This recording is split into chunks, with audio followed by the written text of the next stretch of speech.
Voy a partir con una idea muy general sobre cómo yo veo a estas alturas de mi vida, a pesar, como digo, que soy muy joven, cómo veo a estas alturas de mi vida el tema del comunismo, de lo que fue el movimiento comunista internacional. Sé que ya en clases han analizado cosas bien específicas, han pasado por el tema de los orígenes, de algunos casos emblemáticos en el contexto internacional, así que voy a hacer una pasada general de lo que a mí me genera como una reflexión respecto de lo que significó el fenómeno comunista a nivel global, de donde creo que tuvo la fuerza que llegó a adquirir, fue algo muy importante. Creo que el mundo moderno es muy difícil entenderlo sin lo que fue el comunismo como fenómeno político, como fenómeno sociocultural. Y por lo tanto voy a partir de ahí, de esa idea más general, y después voy a ir acercándome a lo que fue mi experiencia personal para que terminemos con el contexto actual y particularmente con el escenario político electoral en el que estamos hoy día, en esta situación tan inédita, tan fuera de lo común, de tener una candidata comunista.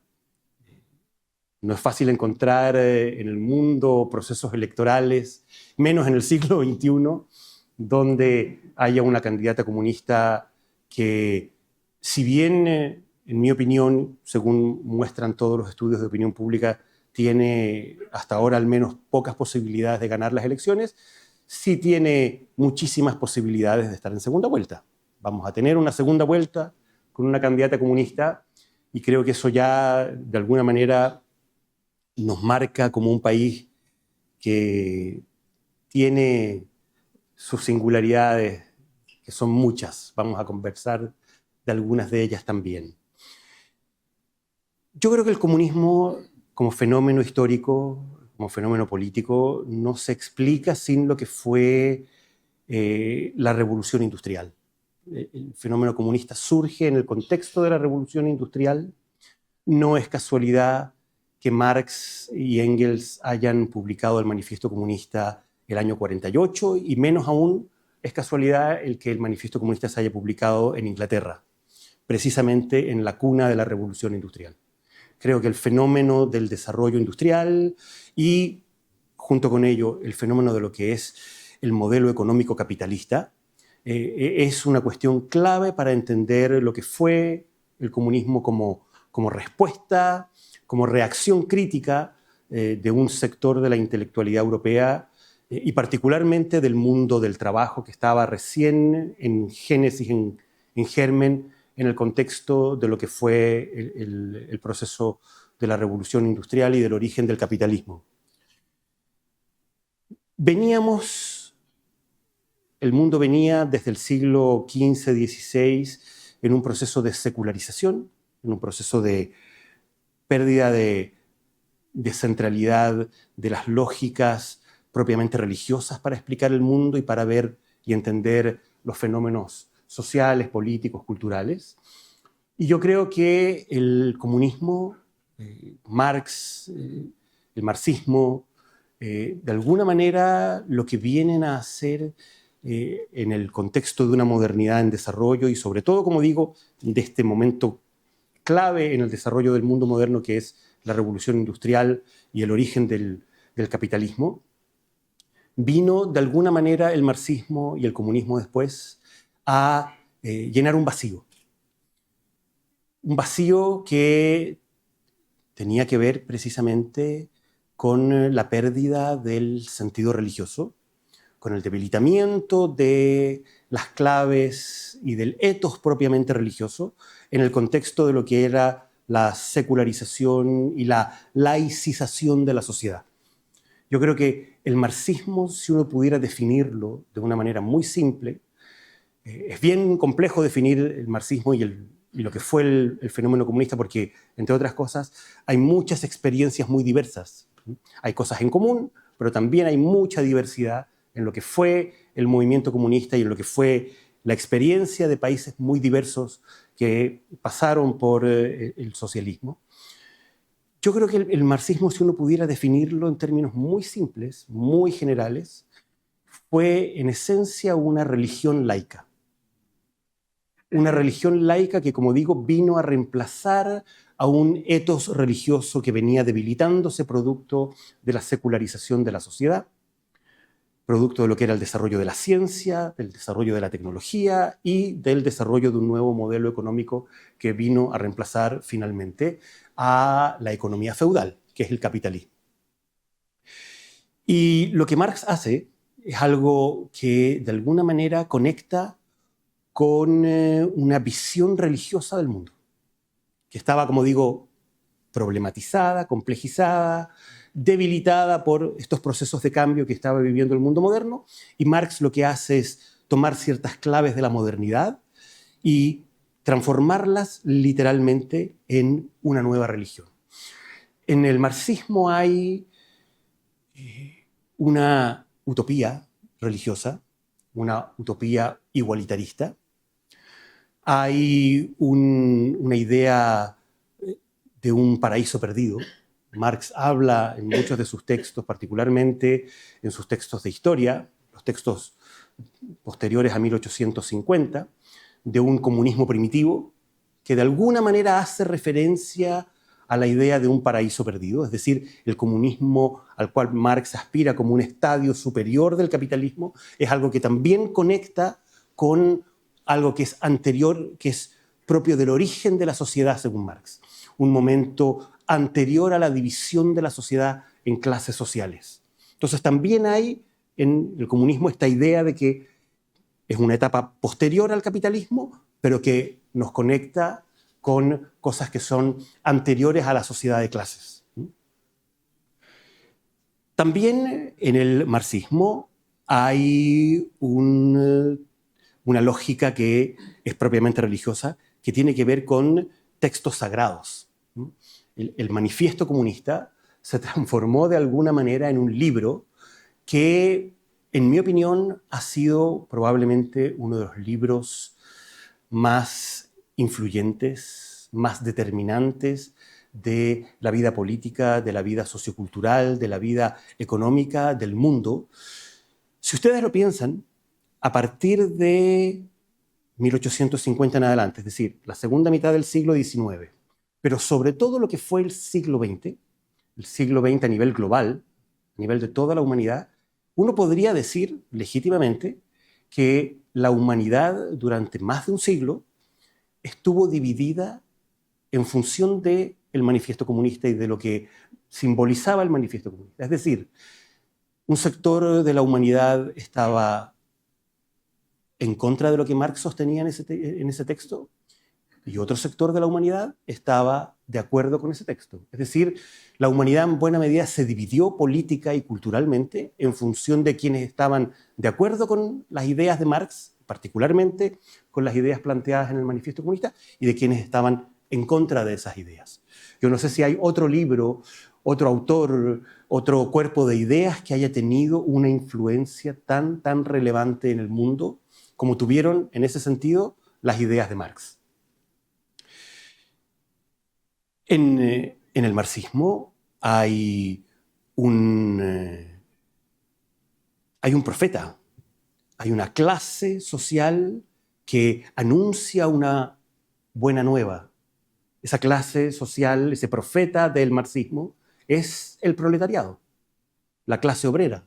La clase obrera, de alguna manera, encarna en sí misma, en su situación vital, en lo que Marx denomina la explotación de clases, encarna de alguna manera los sufrimientos del presente, precisamente las consecuencias de la explotación económica, pero también la esperanza de una redención, que es una redención básicamente religiosa, la idea de que vamos a llegar a un mundo, a una etapa donde finalmente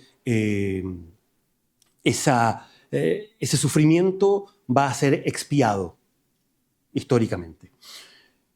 Hay en ese sentido en el marxismo una dimensión escatológica, la idea de un final de los tiempos. El comunismo es el final de la historia, es el final al menos de un momento muy relevante, de un estadio muy relevante en la historia humana, que es precisamente el mundo, la sociedad dividida en clases sociales antagónicas. Y el marxismo representaba la esperanza de una sociedad igualitaria donde los factores que explicaban esta desigualdad, y sobre todo la desigualdad en función de la explotación económica, iba a ser finalmente redimido, iba a tener un final. La Internacional Comunista, el himno del movimiento comunista internacional, en una de sus partes dice precisamente: la tierra será el paraíso de toda la humanidad. Hay una dimensión religiosa en eso. Y finalmente, hay también la idea de que la historia está, en algún sentido, ya preescrita. El comunismo es un estadio inevitable en el desarrollo de la sociedad humana. Marx tiene la convicción de que el propio desarrollo del capitalismo de alguna manera anticipa un final inevitable. El capitalismo está condenado por su propia lógica interna a perecer y a ser reemplazado por una sociedad donde no va a ser ya el factor de la propiedad, y particularmente de la propiedad de los medios de producción, es decir, de las empresas, lo que va a dividir a la sociedad. La utopía, la idea, que es una idea que Marx plantea con mucha fuerza en El Capital, el capitalismo en su propia naturaleza, por su propia naturaleza, está condenado a concentrar la riqueza. El desarrollo y la creación de riqueza tienen como consecuencia inevitable en el capitalismo, según Marx, la concentración en pocas manos de esa riqueza. Que es algo que, si uno lo piensa bien en rigor, es cierto. Efectivamente, el desarrollo del capitalismo concentra riqueza. Probablemente un caso que es casi una paradoja histórica: China.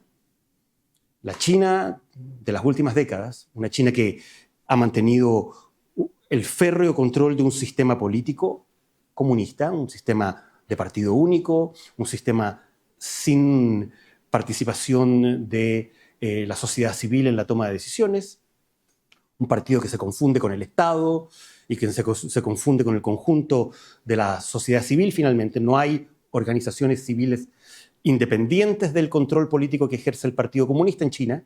En China uno no puede formar un sindicato, no puede formar una federación estudiantil, no puede formar una junta de vecinos al margen del control que ejerce el partido de la sociedad y del Estado en su conjunto. Ese sistema político se mantiene en China, pero la paradoja de China y también de Vietnam es que la economía sí se ha ido abriendo a la lógica propia del capitalismo, del mercado y del rol que cumple en una sociedad capitalista la propiedad privada. ¿Cuál es el resultado paradójico de este desarrollo del capitalismo en China? Precisamente el que anticipaba Marx: la concentración de la riqueza. Hoy día en China, aunque parezca, como digo, una paradoja histórica, en un país que se declara marxista, leninista y maoísta, hoy día hay más multimillonarios que en Estados Unidos. Esa es la paradoja de China. Hoy día hay un nivel de concentración de riqueza que en un país comunista o en un país socialista es completamente inimaginable. Es decir, el desarrollo del capitalismo chino en estas últimas 3-4 décadas, que es algo extraordinario, China, con este cambio de modelo económico, el paso del socialismo estatista al capitalismo de mercado, controlado y regulado, con mucho más control y regulación estatal e institucional que en los países occidentales, obviamente, pero China se las ha arreglado para hacer un milagro que es realmente sorprendente. En 30 años China logró sacar a 600 millones de personas de la pobreza. Es una cuestión realmente extraordinaria. ¿Y cuál es una consecuencia de este desarrollo milagroso que está teniendo China en materia económica y que va a seguir teniendo en las próximas décadas con toda seguridad? El cambio de modelo económico en China es algo que no tiene efectivamente vuelta atrás, es precisamente la concentración de la riqueza. Bueno, la utopía de Marx era la idea de que finalmente, a través del control del Estado, de los medios de producción, a través de la estatización, de la socialización de los medios de producción, se iba a poder, de alguna manera, evitar ese problema. Se iba a poder contrarrestar ese efecto. El Estado iba a jugar un rol, como decimos hoy día, un rol redistributivo hasta tal nivel que iba a impedir que la economía pudiera, en función de la lógica y de la iniciativa privada, concentrarse. Yo creo que lo que hizo que el comunismo fuera algo tan potente en el mundo, particularmente, como digo, en el contexto del siglo XX, el siglo XX es inentendible sin el fenómeno comunista. En buena medida, desde la revolución soviética, desde la revolución de 1917, que es la primera experiencia comunista, el primer régimen marxista que hay en el mundo, hasta la caída del muro de Berlín el año 89, es decir, una década después de iniciado el siglo y una década antes de terminar el siglo. Ese es el periodo que cubre básicamente la historia del fenómeno y del movimiento comunista internacional. Bueno, la verdad es que el contexto del siglo XX, de las luchas políticas y sociales y culturales del siglo XX, es algo que no puede, o sea, el siglo XX no puede entenderse si no fue en función de eso. Lo que fue la experiencia de Alemania durante la década del 20, el fenómeno del nazismo también en la década del 30 en Alemania, del nazismo en Alemania, del fascismo italiano, en la década también del 30, lo que fueron los frentes populares en Francia, en España, lo que fue después la revolución en Corea, la revolución china, el 48, después de la Segunda Guerra Mundial, todo lo que ocurrió en Europa del Este a partir de la expansión de la Unión Soviética, de lo que representó el campo socialista en Europa del Este, lo que fue la experiencia en la década del 60 de la Revolución Cubana, lo que fue nuestra propia experiencia de la vía chilena al socialismo, el primer gobierno marxista-leninista que llega al poder por la vía electoral y que termina en un fracaso estruendoso con un golpe de Estado, lo que fue el año 79, la revolución en Nicaragua, muy incidente, vamos a hablar de eso también, en lo que fue la historia política del Chile reciente, y finalmente la constatación en la que estamos, a mi juicio, en el día de hoy, desde hace ya un tiempo, de que lo que estamos viviendo básicamente en el mundo hoy día es la globalización del capitalismo y la certeza,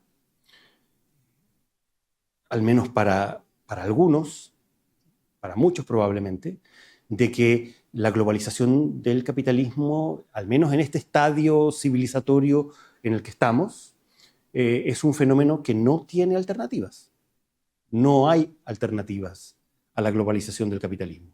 Hoy día el desafío de los países es cómo se insertan en esa lógica, en la lógica de la globalización del capitalismo, una globalización que, entre otras cosas, está debilitando progresivamente, pero rápidamente en algún sentido, el instrumento a partir del cual el socialismo era posible desde el punto de vista histórico. ¿Cuál era el instrumento a partir del cual el socialismo tenía una base política y una base institucional para hacerse posible y que hoy día progresivamente en las últimas décadas y sobre todo en el tiempo reciente se ha ido debilitando? El Estado Nacional. Lo que se está debilitando en el mundo hoy día es el Estado Nacional. La globalización le está pasando por encima y el mundo del nuevo capitalismo transnacional, transestatal, es un mundo de grandes corporaciones globales, sobre todo en materia tecnológica, en materia de desarrollo tecnológico, de esto que se llama hoy día la economía del conocimiento, la economía de los datos. Bueno, esas grandes corporaciones hoy día están teniendo un poder político y un poder económico mucho más grande que los propios estados. Y eso, por tanto, de alguna manera lo que ha ido haciendo es debilitando a los estados. Hoy día los estados tienen cada vez menos capacidad de control respecto de esas grandes corporaciones transnacionales y tienen, sobre todo, menor capacidad de control respecto de la incidencia que esta economía globalizada, transnacionalizada, desterritorializada, que representan estas grandes corporaciones, tiene sobre los fenómenos globales. Eso es lo que estamos viviendo hoy día en rigor. Ese es el tránsito en el que estamos hoy día. No solo los estados, también los individuos nos hemos visto sometidos a esta lógica de manera muy importante. Hoy día nosotros no podemos prescindir de la tecnología. Estamos sometidos a la lógica que nos impone este sistema. No lo digo en términos peyorativos, estoy simplemente constatando un hecho, no estoy haciendo juicios de valor. Hoy día no es posible vivir al margen de los servicios que proveen estas grandes corporaciones transnacionales. Nadie puede vivir sin correo electrónico, nadie puede vivir sin internet, nadie puede vivir sin redes sociales, nadie puede vivir sin un celular en el bolsillo. El que pretende vivir sin esas cosas vive en rigor aislado de la sociedad. Y muchas de las cosas que está decidiendo la tecnología, de alguna manera son autónomas respecto de nosotros mismos. Nosotros no nos damos cuenta, pero hoy día el peso político, cultural, que tienen los algoritmos en las decisiones que nosotros tomamos es cada vez más grande. Y el peso que va a tener la inteligencia artificial a partir de la realidad que estamos viviendo hoy día y sobre todo de la realidad que va a ir fortaleciéndose en los próximos años y en las próximas décadas, bueno, vamos a vivir un desafío cultural, civilizatorio, gigantesco.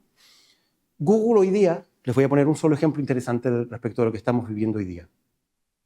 Google hoy día está analizando un modelo de negocios para los próximos años en el cual pretende darle servicios de salud gratuita a la gente por el 80% de sus problemas de salud.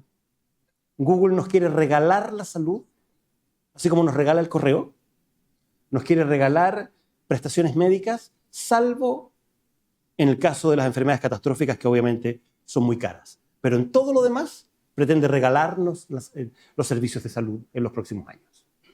Y uno dice, ¿pero cómo? ¿Cómo Google nos va a poder regalar las prestaciones de salud? Google, así como nos regala el correo, uno dice, ¿nos regalará realmente el correo o nos está pidiendo algo a cambio? Sí, pues nos está pidiendo algo a cambio, que son los datos. Es la información que nosotros le entregamos cada vez que escribimos un correo, en función de con quiénes estamos conectados, con quiénes interactuamos, cuáles son los contenidos que transmitimos y que recibimos. Lo mismo que pasa con las redes sociales. ¿Por qué nos regalan WhatsApp? Nos regalan WhatsApp porque estamos entregándole a la empresa que provee el servicio datos, información, y esa información y esos datos tienen hoy día valor económico. No solo eso, hoy día la principal materia prima, la materia prima que tiene más valor económico son los datos y es la información. Entonces la pregunta es, bueno, ¿y qué nos va a dar a cambio? ¿Qué le tenemos que dar a cambio a Google para que nos regale la salud? Google nos va a pedir solo dos cosas, según este modelo de negocios que está estudiando. Nos va a pedir que le entreguemos gratis nuestra ficha médica y nos va a pedir que le entreguemos gratis nuestro código genético. ¿Por qué? Porque las sinergias que eso va a crear con la industria farmacéutica y con la industria del equipamiento médico y con la industria del desarrollo de la tecnología médica va a ser de tal magnitud que con esos datos, ficha médica y código genético, va a tener activos económicos lo suficientemente grandes como para poder hacer lo mismo que hace con el correo, regalarnos el correo. Bueno, ese es el mundo en el que estamos. Este es un mundo donde ya efectivamente el Estado se ha ido quedando sin recursos. ¿Cuál es el principal drama que tienen los estados nacionales hoy día? ¿Por qué el socialismo es inviable hoy día en el mundo como alternativa política? Porque los estados hoy día básicamente lo que tienen son deuda pública y déficit fiscal. No tienen nada más. Estados Unidos es un país rico, pero su Estado está literalmente en quiebra. Su Estado tiene un déficit fiscal y una deuda pública que es superior al 120% del PIB. En Europa está pasando exactamente lo mismo. Los países de Europa, en términos de la solvencia financiera de sus estados, en rigor están en quiebra. No tienen cómo seguir financiando esto que en Europa, a partir de la segunda mitad del siglo XX, fue tan importante para el desarrollo económico europeo, que fue el estado de bienestar. Derechos sociales, prestaciones sociales garantizadas y financiadas por el Estado. Eso ya hoy día no se puede seguir financiando. El problema de Europa es que ya no tiene los recursos para seguir financiando prestaciones sociales, y menos para seguir financiando prestaciones sociales teniendo las puertas abiertas a la inmigración. Ese es el principal problema político que tiene hoy día Europa. Ese es el principal problema político que tiene hoy día Estados Unidos. Por eso, el problema central que tienen hoy día esos países desde el punto de vista político es, entre otros, el problema de la inmigración. El problema de cómo ir cerrando las fronteras, porque los estados ya no tienen capacidad financiera de seguir absorbiendo población indefinidamente. Bueno, la debilidad de los estados, esta crónica decadencia de los estados, yo no sé, sinceramente, si uno lo mira en perspectiva histórica, si los seres humanos que van a mirar el mundo desde fines de este siglo, cuando este siglo se acabe finalmente, si los estados van a seguir existiendo como existen hasta el día de hoy. Y el socialismo y el comunismo, sobre todo, se solventaba, tenía como premisa histórica la existencia del Estado Nacional.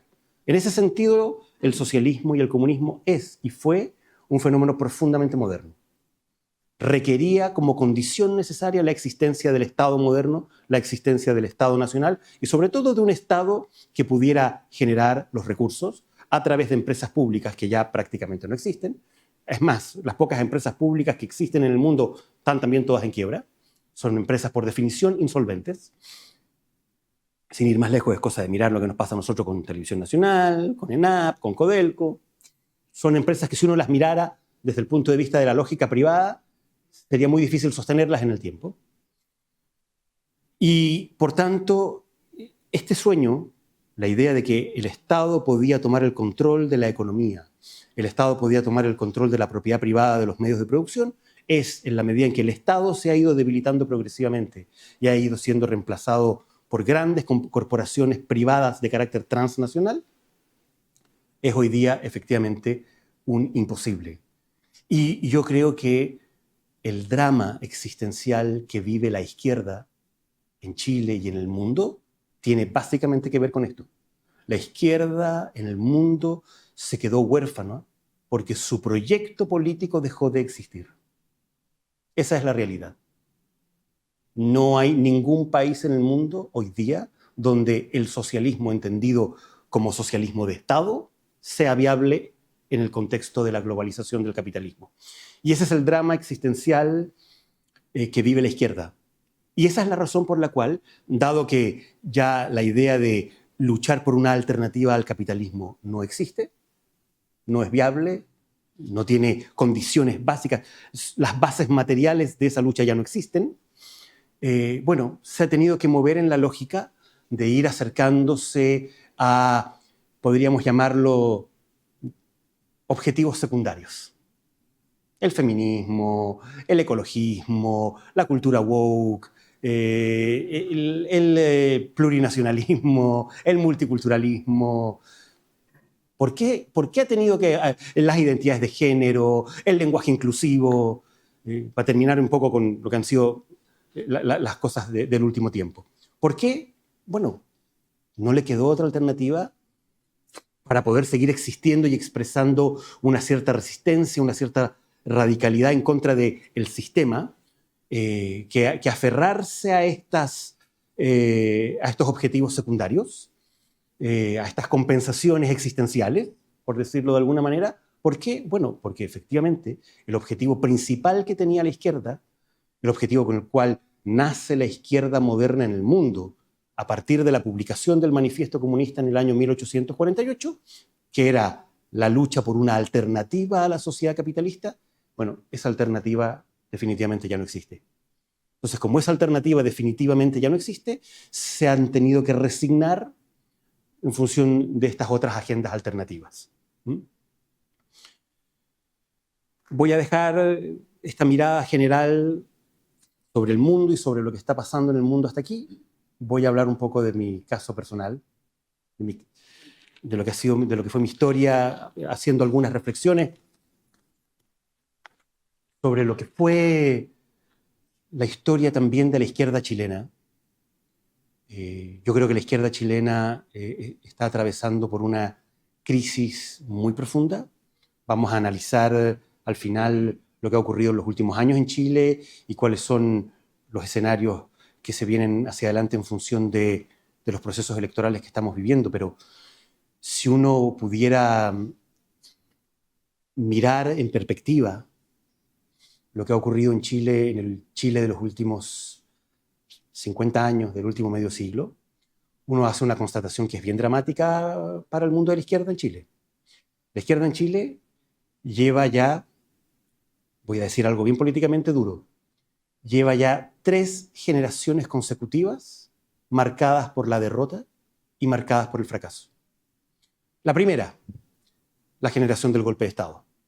La generación que apoyó a Salvador Allende, que gobernó con Salvador Allende, que vivió de manera muy dramática lo que fue el golpe militar, que le tocó vivir las violaciones a los derechos humanos, el exilio, la represión, y que tuvo que asumir finalmente la derrota de las esperanzas y las expectativas que se habían puesto en ese proceso aparentemente tan singular, en rigor tan singular, que fue la idea de tratar de hacer la transición de una sociedad capitalista dependiente, todavía muy tradicional, a una sociedad socialista sin pasar necesariamente por una guerra civil, que era la experiencia que tenían todos los países que habían hecho esa transición, desde la Revolución Rusa hasta la Revolución Cubana. Todos los países que habían hecho ese proceso revolucionario habían pasado por una guerra civil, sin excepción, la china, la coreana, la vietnamita. Bueno, en Chile se intentó hacer, sortear esa realidad, esa evidencia histórica, y no se pudo. Ese proceso termina en un estruendoso fracaso. Y como digo, un fracaso que para esa generación fue dramático, no solo política y culturalmente, sino también humanamente muy doloroso y muy complejo. Después tuvimos otra generación, a mi juicio. Es algo que se dice poco, pero yo cada vez que tengo la posibilidad lo reitero y lo digo. La generación de la década del 80, que fue mi generación, la generación en la cual yo participé activamente como militante comunista siendo muy joven, siendo un adolescente. ¿Por qué? ¿Por qué hablo de un fracaso de la generación de la década del 80? Por una razón muy simple. Porque la generación de izquierda, los que éramos militantes de izquierda en la década del 80 y que empezamos a salir, yo viví en el exilio con mis padres fueron funcionarios del gobierno de Salvador Allende. Después del golpe militar tuvimos que partir al exilio y viví 10 años en Ciudad de México. Y volví a Chile más o menos el año 83. Y muy joven, a los 15 años llegué a Chile. Yo, la verdad, en términos de infancia, puedo decir que me siento un poquito más mexicano que chileno, en ese sentido. Cuando llegué al colegio en Chile, mis compañeros se reían y se burlaban y me decían que yo hablaba como el Chavo del Ocho. Bueno, llegué a los 15 años a Chile, el año 83, y el año 83, ¿qué era lo que estaba ocurriendo en Chile? Se estaban iniciando, me imagino que los más viejos se acordarán de eso, las protestas nacionales. El periodo de las protestas en contra del régimen militar. La primera protesta nacional fue el 11 de mayo del año 83. Y tuvimos protestas y movilizaciones sociales el año 83, el año 84, el año 85, el año 86, hasta, se acordarán también algunos, hasta la internación de armas por Carrizal Bajo por parte del Partido Comunista y hasta el 7 de septiembre el atentado contra Pinochet. En ese momento la oposición toma la decisión definitiva, el sector mayoritario de la oposición, de cerrar el periodo de las protestas y de las movilizaciones sociales y entrar en la lógica del plebiscito del año 88. Bueno, la generación Bueno, además vino el Papa efectivamente a comienzos del año 87. También fue muy importante en ese sentido. Pero la decisión se había tomado en función básicamente de lo que había ocurrido, terminado de ocurrir el año 86.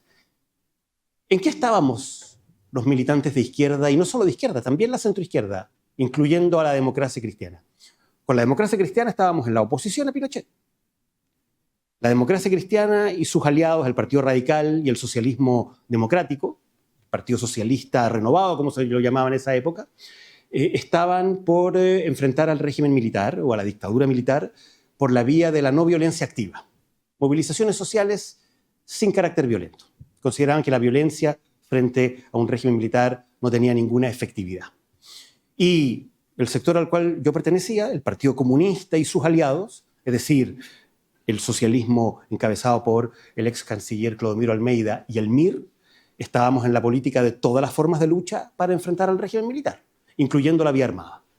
Esa es la razón por la cual el Partido Comunista, a comienzos de los 80, precisamente para embarcarse en esa política, decide crear un aparato militar que es el Frente Patriótico Manuel Rodríguez para llevar adelante esa dimensión armada de la lucha y del enfrentamiento en contra del régimen militar. Bueno, ¿qué fue lo que constatamos a fines del 86? Finalmente, que no pudimos cumplir el objetivo. ¿Cuál era el objetivo que teníamos desde la democracia cristiana hasta el Partido Comunista? Derrocar a Pinochet, derrocar a la dictadura, echar abajo su institucionalidad, su constitución impuesta el año 80, echar abajo el modelo económico impuesto por los Chicago Boys. Ese era el objetivo que teníamos. ¿Y lo conseguimos o no lo conseguimos? No lo conseguimos.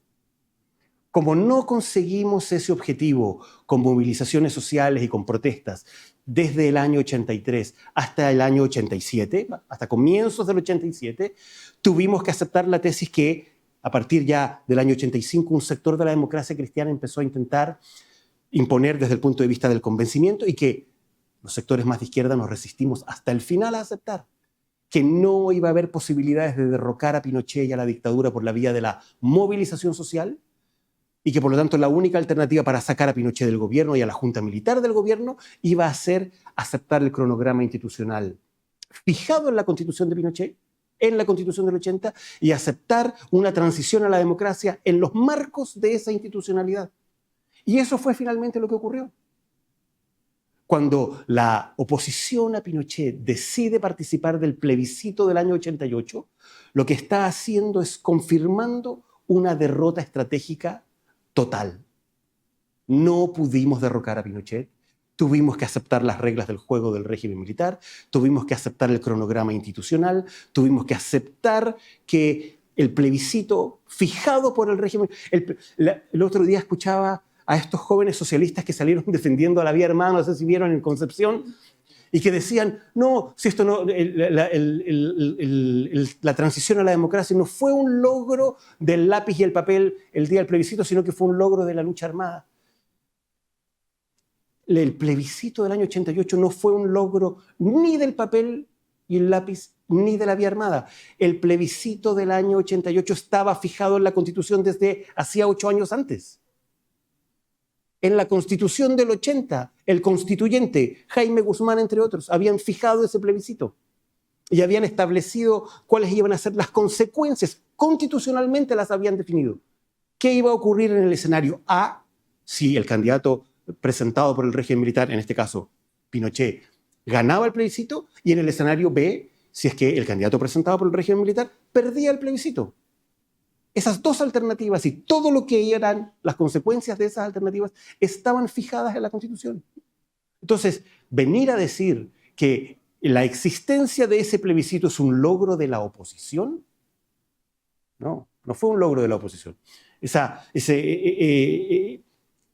Ese momento, que fue el momento que marca el inicio de la transición, la derrota de Pinochet en el plebiscito, estaba fijado en la Constitución del 80. Y todas las consecuencias que se vivieron a partir de ese escenario, la derrota de Pinochet en el plebiscito del año 88, estaban fijadas en el año 80 por la Constitución. Y esa es la razón por la cual tuvimos, los que éramos de izquierda y que soñábamos con echar abajo la institucionalidad, echar abajo el modelo económico impuestos por el régimen militar. Esa fue la razón por la cual tuvimos que aceptar una transición a la democracia con senadores designados, una transición a la democracia con comandantes en jefe que la autoridad civil no podía remover, una transición a la democracia con un COSENA, Consejo de Seguridad Nacional, con las atribuciones que tenía y con el peso que tenían los 4 representantes de las Fuerzas Armadas, una transición a la democracia con el Tribunal Constitucional teniendo las competencias y las atribuciones que tenía, y con la guinda de la torta, que a los que éramos de izquierda y que habíamos soñado con derrocar a Pinochet, nos recordaba todos los días que nos levantábamos en la mañana que habíamos perdido la batalla. ¿Cuál era esa guinda de la torta? Pinochet sentado en la comandancia en jefe del ejército por 8 años más y después asumiendo el año 98 como senador vitalicio. Todas cosas fijadas en la Constitución. Entonces, ¿por qué tuvimos? Entonces, cuando uno mira hoy día a la generación que está gobernando, que es una generación que, junto con la primera generación, la del golpe, junto con la segunda generación, la que no logró derrocar a Pinochet en los 80, esta es la tercera generación al hilo derrotada. Esta generación, que se inaugura con el movimiento estudiantil el año 2011, era una generación que quería ¿qué? Quería un proceso constituyente, quería terminar con la Constitución que el presidente de la República actual todavía llama la Constitución de los 4 generales, quería cambios refundacionales para modificar el modelo económico, quería no más AFP, quería terminar con las ISAPRES, quería que, en definitiva, tuviéramos lo que terminaron apoyando en el plebiscito del 4 de septiembre. Un país plurinacional, multicultural, con 11 sistemas judiciales distintos que reemplazaran al Poder Judicial, con una Cámara de las Regiones que reemplazara al Senado, todas las cosas que nos ofrecieron en el plebiscito constituyente y que la mayoría de los chilenos terminó rechazando. Entonces, esta generación, si es que esta historia, la historia de este gobierno y de esta generación iniciada, como la llama Daniel Mansuy, la generación de la inocencia, en su muy buen libro que acaba de publicar recientemente, si la generación de la inocencia, entre comillas, termina finalmente entregándole el gobierno a un candidato de la actual oposición, me quedo solo con lo que me dicen las encuestas, no es opinión mía. Voy a hacerme cargo de lo que plantean todas las encuestas. Si termina dándose el escenario que hoy día parece más probable, es decir, que Gabriel Boric le va a entregar la banda presidencial a José Antonio Kast, o si se termina dando el segundo escenario que las encuestas hasta el día de hoy plantean como el más probable, entregándole la banda presidencial a Evelyn Matei, en cualquiera de los 2 escenarios, este gobierno y esta generación se va con la cola entre las piernas, humillada y derrotada. Yo creo que en términos simbólicos, en términos emocionales, en algún sentido, todavía peor que la generación del 73. Porque por último, la generación del 73 puede decir, nos sacaron por la vía de la fuerza de la moneda. Y con un presidente que dio un testimonio y un martirilogio que de alguna manera quedó ahí como un momento de dignidad en la historia. Aquí, los que los van a terminar sacando patadas, y los que rechazaron su constitución, y los que rechazaron el no más AFP, y los que rechazaron el fin de las ISAPRES, fueron los ciudadanos en las urnas. Y eso, en algún sentido, para esta generación es todavía más humillante. Entonces, tenemos 3 generaciones al hilo, de lo cual, tarde o temprano, el conjunto de la sociedad chilena se va a tener que hacer cargo, porque este es un problema que no compete solo a la izquierda. Y lo vamos a probablemente a empezar a sentir y a vivir de manera muy compleja, en mi opinión, a partir de marzo. La complejidad de tener esta bronca, este resentimiento, esta frustración y este fracaso acumulado ya generacionalmente, uno tras otro. Y con esta generación que venía de alguna manera a redimir a las generaciones anteriores, esta generación son los hijos de mi generación, de la generación de los 80, por eso es que sus padres han apoyado las locuras que se han hecho en el Instituto Nacional, y en el Barros Arana, y aquí en el Lastarria. Bueno, esta generación que de alguna manera sintió que sus hijos venían a redimir sus fracasos, termina también en un estruendoso fracaso. Entonces, aquí hay un problema muy de fondo, muy sustantivo.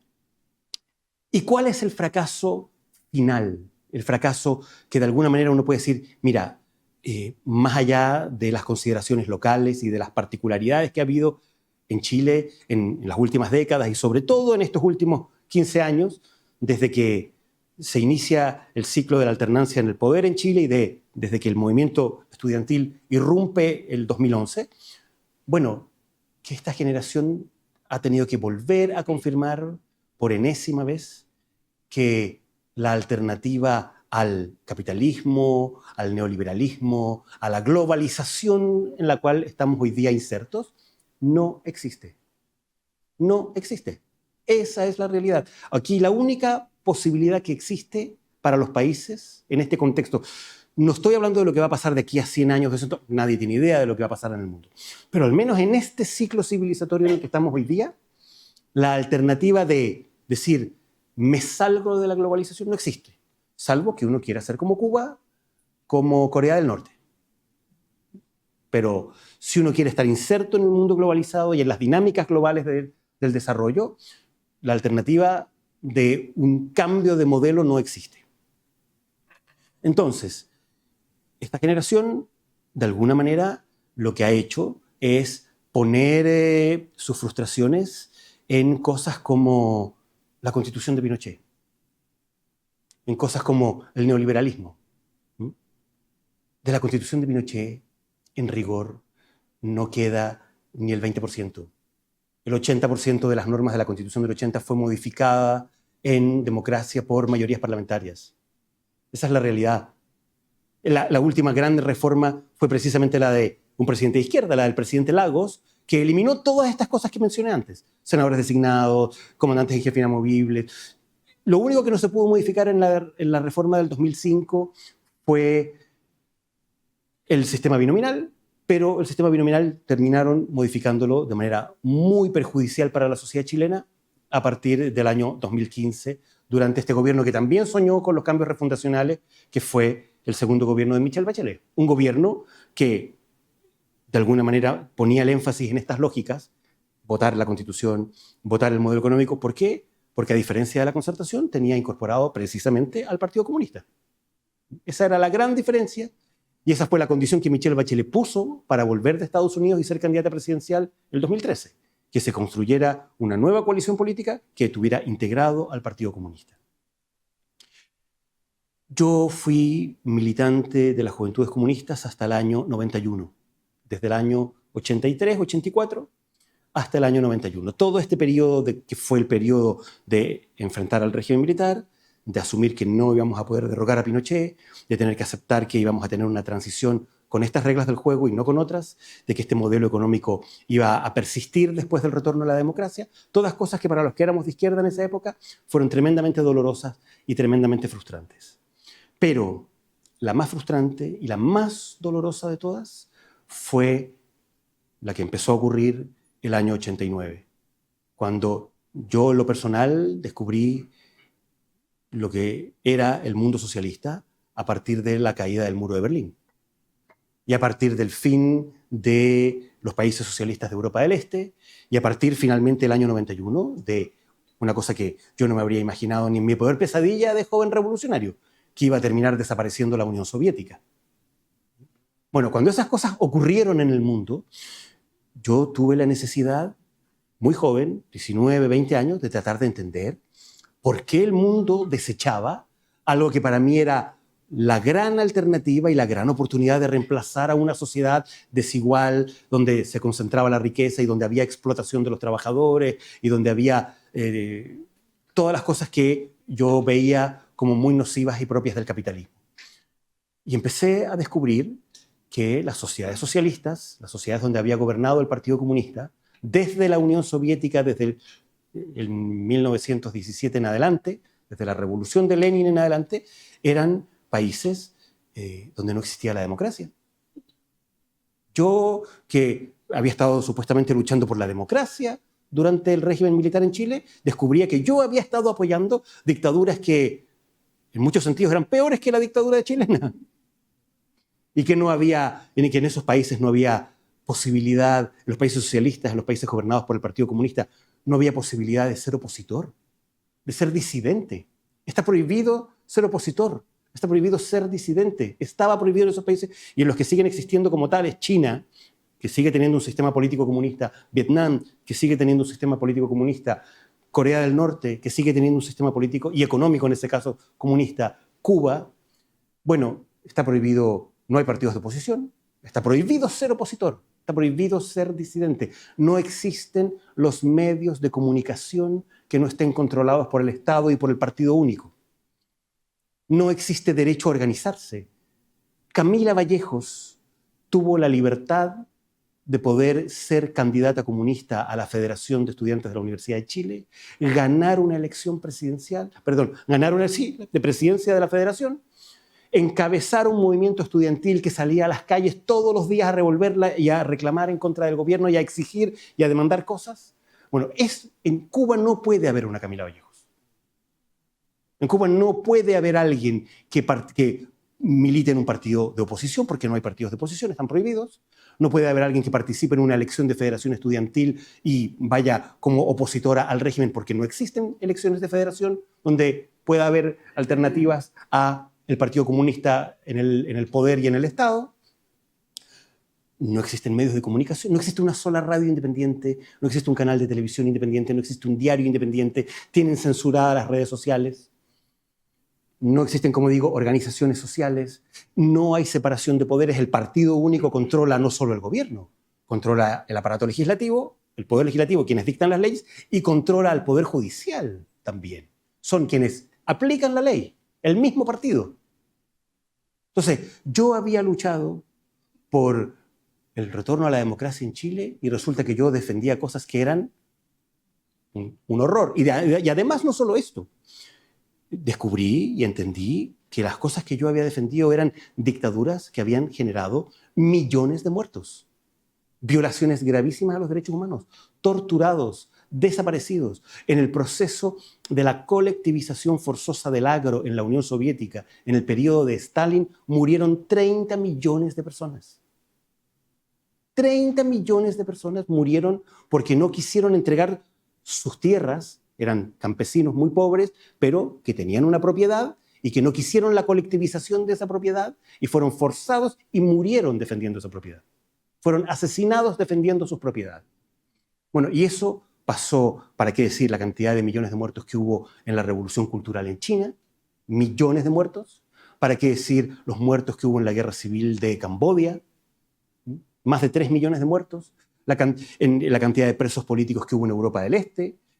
Lo que significó la ley marcial en Polonia, cuando se prohibió al sindicato Solidaridad de Lech Walesa, precisamente porque un grupo de trabajadores de un astillero que se llamaba el astillero Lenin en Polonia, decidió crear un sindicato independiente del Partido Único. Y ese sindicato se llamó Solidaridad. Bueno, les aplicaron la ley marcial, los tuvieron presos, los torturaron, hubo desaparecidos, hubo muertos en Polonia a partir del año 82 cuando se produce ese proceso. Entonces, mi historia personal está marcada por el haber sido de izquierda, el haber vivido en el exilio. Yo viví en el exilio y creía fervientemente en las ideas de la izquierda y en las ideas del socialismo. Vivía en un entorno de chilenos en el exilio donde todos éramos de izquierda. Todos mis amigos en el colegio, que éramos chilenos, éramos todos de izquierda y todos creíamos más o menos en lo mismo. Llegué a Chile a un colegio que era el Colegio Latinoamericano, que era un colegio de izquierda. El año 85 nos degollaron a 3 profesores en ese colegio. Me imagino que se acordarán del caso de los degollados. Entonces, yo vivía en un mundo donde veía a la gente de izquierda como gente martirizada, víctimas, y que luchaban por un ideal maravilloso que era una sociedad igualitaria, sin acumulación de riqueza, sin desigualdades sociales, donde finalmente el Estado jugaba un rol muy importante desde el punto de vista de mantener una cierta lógica de justicia y cierta lógica de equidad. Entonces, que el mundo ahora me estuviese mostrando la evidencia de que esa realidad nunca había existido, de que esos países eran dictaduras, no eran sociedades igualitarias, eran sociedades donde no había democracia, donde no había libertad de expresión, donde no había libertad de asociación. Bueno, En definitiva, esa fue una experiencia que a mí en lo personal me marcó mucho y que me llevó de alguna manera a una transición. No me atrevería a decir sinceramente si hoy día me siento de derecha. Culturalmente me ha sido muy difícil esta transición a algo. Yo a veces me digo a mí mismo que me siento tan momio que no me reconozco. Me cuesta reconocerme. Pero la verdad es que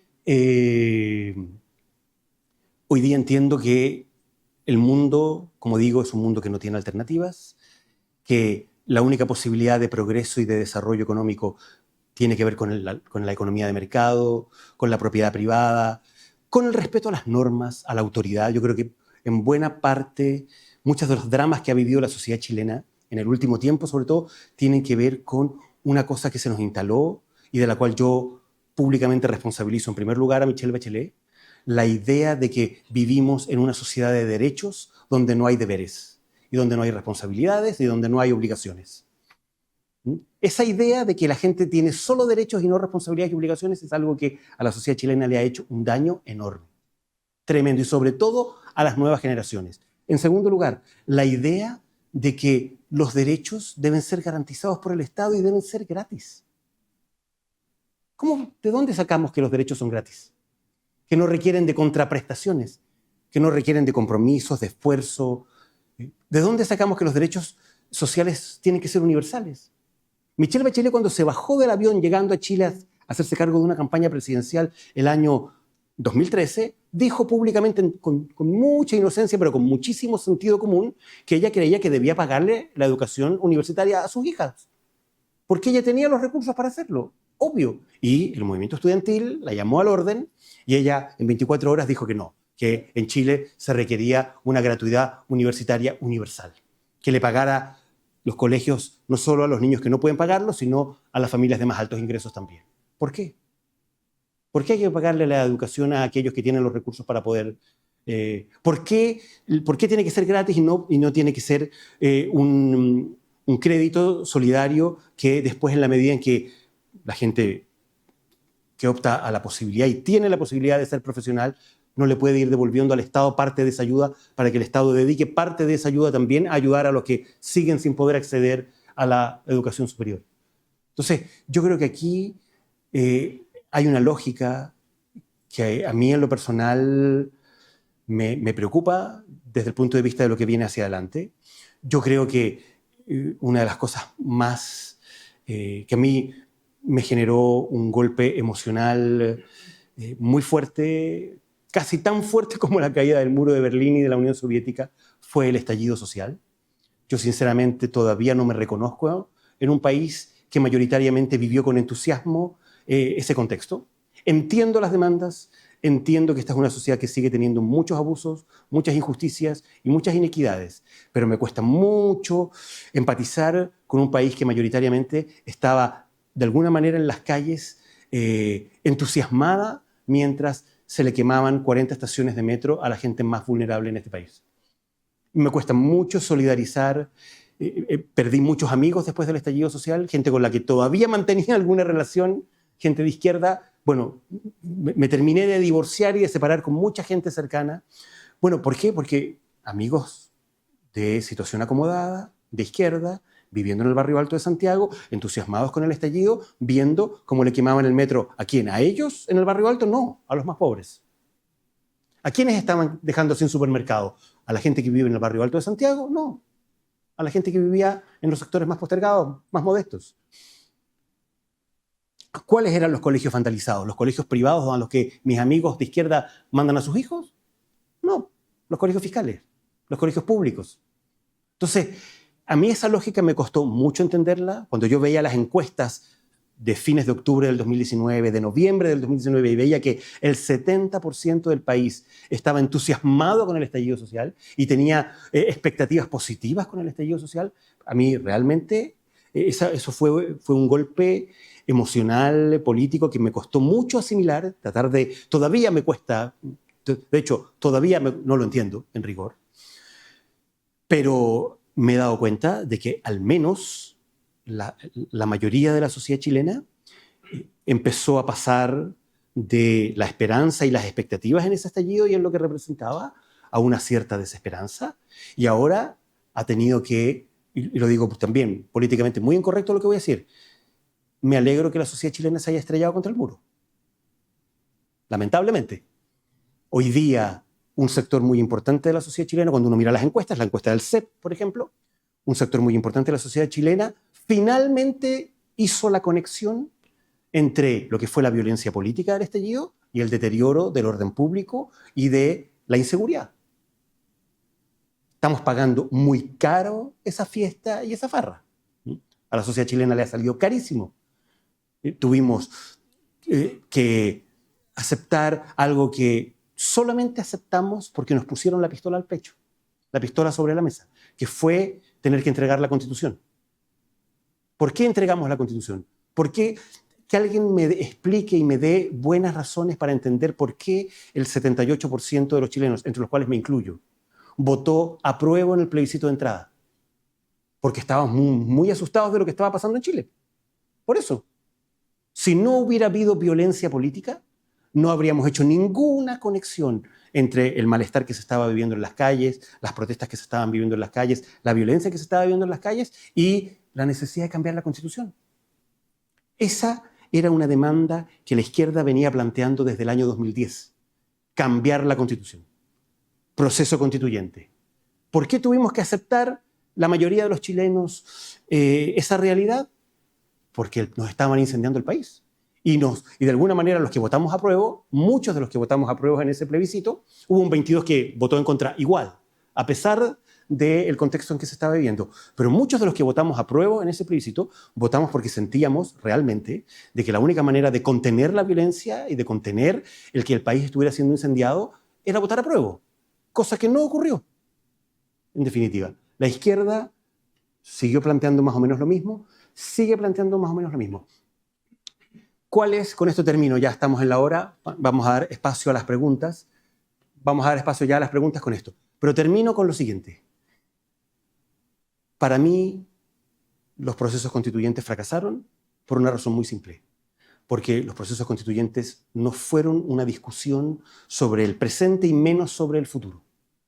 Eran una discusión y era una pasada de cuentas respecto del pasado. Estábamos saldando cuentas respecto de la historia, unos con otros y sobre todo la izquierda respecto de la derecha. Por eso fracasaron los procesos constituyentes. Y el drama que tiene, el resultado que tuvimos, porque es un drama, y yo sigo considerando que este problema es un problema pendiente, la sociedad chilena no tiene mínimos comunes. Somos el único país en el mundo donde han fracasado 2 procesos constituyentes en las urnas. No hay otro caso en el planeta. En eso somos únicos. Y lo que diferencia a los procesos de polarización que está viviendo el mundo, fenómeno de Donald Trump en Estados Unidos, ha polarizado mucho a la sociedad norteamericana. Milei ha polarizado muchísimo a la sociedad argentina. Bolsonaro en su momento polarizó muchísimo a la sociedad brasilera. La gran diferencia entre esos procesos de polarización y lo que estamos viviendo en Chile es que esa polarización en Estados Unidos, en Argentina, en Brasil y en otros lugares tiene bordes, tiene una constitución vigente. En Estados Unidos ni Donald Trump ni el sector más de izquierda del Partido Demócrata se van a atrever a tocar ni con el pétalo de una rosa a la constitución de los padres fundadores. En Argentina, los temas que están dividiendo a la sociedad argentina son muchísimos, que han polarizado a la sociedad argentina, son muchísimos. La Constitución argentina, ahí está, como un marco de referencia general y como bordes, ciertas orillas al proceso de polarización. Bolsonaro polarizó muchísimo a Brasil, pero la Constitución brasilera nunca fue un tema en discusión y en controversia. En Chile, lo primero que ocurrió cuando la izquierda perdió el poder el año 2010 fue poner de nuevo sobre la mesa la discusión sobre la legitimidad de las reglas del juego. En Chile no tenemos reglas del juego consensuadas. Y lamentablemente, en mi opinión, una de las cosas que yo me temo es que nuevamente vamos a reiniciar una discusión sobre reglas del juego. Probablemente no de la misma forma que la anterior, de distintas formas, porque esta forma ya fracasó de manera rotunda 2 veces, pero a partir de marzo, si se da el resultado que están anticipando las encuestas, lamentablemente el Partido Comunista, el comunismo del que estamos hablando aquí, y un sector muy importante, si es que no todo el Frente Amplio, lo primero que van a hacer es empezar a instalar de nuevo un cuestionamiento a la legitimidad de las reglas del juego. ¿Cuál es mi miedo? Y con esto, ahora sí, con esto termino. ¿Cuál es mi temor respecto del futuro de la sociedad chilena? Yo me temo, sinceramente, que si los chilenos no somos capaces de construir acuerdos mínimos en cosas fundamentales para abordar los desafíos que tiene y que nos plantea el mundo de la globalización en el presente y en las próximas décadas, en 20 años más, ¿saben dónde vamos a estar? En 20 años más, la hija de Camila Vallejos y la hija de Gabriel Boric van a estar en la calle luchando en contra de la Constitución de Pinochet. Ese es el gran riesgo que tenemos. Que eso es algo que no nos puede volver a pasar. Y es responsabilidad de todos el hacer todos los esfuerzos para que estas dos mitades de Chile, una mitad que cuando piensa en Chile y en la chilenidad piensa en el Quilapayún y en el Inti Illimani, y otra mitad que cuando piensa en la chilenidad piensa en los guasos quincheros, esas dos mitades tengan la capacidad al menos de encontrar mínimos comunes. Muchas gracias.